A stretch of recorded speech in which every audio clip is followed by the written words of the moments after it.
Ассаляму алейкум, эфирде заман, январның 23-ü, Кырым ышгалының 1427 күнü, студияда Айша Хайбердечелші. Ростов-на-Дону шерінде саат 10-да Ялталы ватандашымыздың ilk mahkeme отырышы Шымали Кавказ Арби mahkemesінде бақылажақ.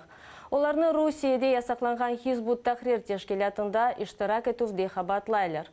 Динлевлер хапалы олмалы. Бұл динлевлерінің Енді екінші сефер башламаға истейлер кечкен отырышы 10 январ күніне белгіленген еді. Ләкин сымалардан бірі Энвер Бекировны Ростов-на-Дону шеріне кечірмеге еттіштірмеділер. Оның үшін махкеме башқа күнге ауыштырылды. Бүгін адвокатлар даванын бақышыны Қырымға кечірілмесі талап етежеклер. Бүгін АТР телеканалы қанунсыз терроризмде хабатланғанларының қоранталарының яшайышы ақында сюжетлер девресіні башлайжақ. Деврінің бірінші сюжеті Муслим Алиевның айлесі бағышлана. Оның Русияде ясақланған Хизбут Тахрир тешкелятында иштирак етуде хабатлайлар. Айлесі оны енді 2 ел девамында көрмей.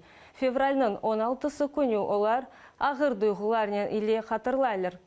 Балалар аляда уадиселері тесірінде бұлына.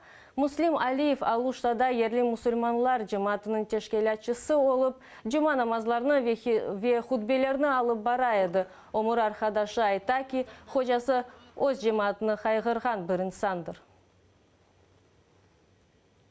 Это не из тех людей, которые просто отсиделся в стороне. Там, у меня сегодня выходной, там, например, я не буду ничего делать. Вплоть до того, что оставлялись все семейные дела какие-то, бытовые, мы же люди, все время что-то возникает. Вот видишь, как мы живем. Обязательно сделаем, но не сейчас, вот сейчас меня люди ждут, и я им обещала, вот у них там тоже крыша течет, надо сделать. Я же, говорит, не могу разорваться. Кто-то же должен быть мудрее. Я говорю, конечно же, мы будем мудрее. Бүгін Қырымның Ишғалжи махкемесі Рустем Османовның шикаятыны бақажақтыр. Динлевлер Қырым вақты бойынша саат 10-да башлайжақ. Отырышта Рустем Османов берілген 10.000 рубле пара жазасыны шикаят етмеге тырышачақ. Бұл жазаны она 11 декабрь күні Бақчысарай Ишғалжи махкемесі берді. О вақыт оны мемори Иште хабатладылар, санки кечкен сене апрель айында ресмилештірілмеген митингте иштирак еткен.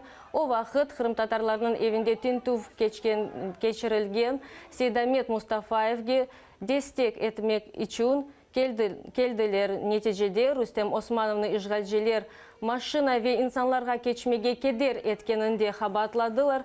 Махкеме қарар чықарған сон Османовның имаясы шикает ақында білдірді. Ата инсан ақлары бойынша Авропа махкемесіне баражағыны да қайт етті.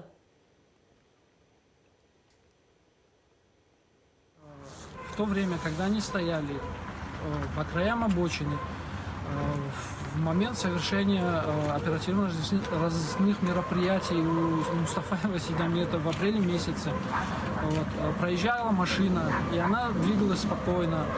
Пешеходы двигались спокойно. Хотя, конечно, в рапортах сотрудников полиции и свидетельских показаниях говорится о том, что машина не могла проехать, и якобы.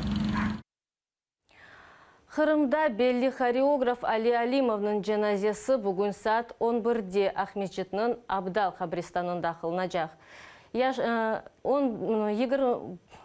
91 яшындаки Али Алимов түневін вефат етті. Оның 70 еліндан зияде хореографияға бағышлады. Сүргінлікні көрген Али Алимов советлер вақтында пайтақта оқыды. 20 ел девамында Хаджибейде яшады. 80-нji сенелерінің сонларында ватанға қайтты.